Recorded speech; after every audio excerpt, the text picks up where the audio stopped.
In this video I'm going to show you how to fix your Epson WorkForce 2850 printer that is printing horizontal or vertical lines in the printout.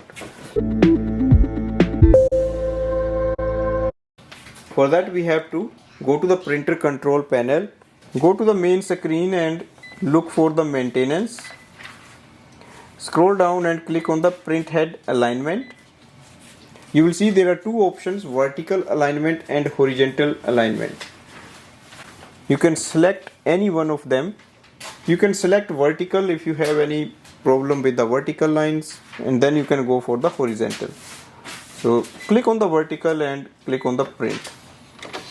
So it's going to print a page.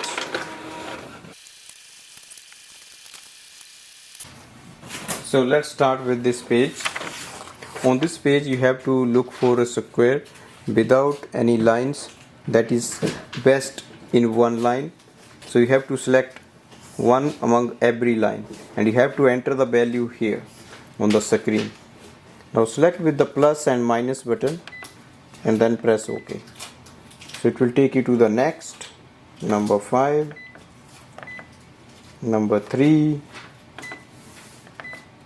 number 4, number 4 and number 3.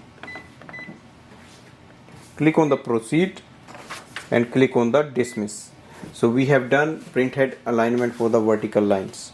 Now to do for the horizontal lines, again click on the printhead alignment and select horizontal alignment and click on the print button. Now it's going to print a different kind of page.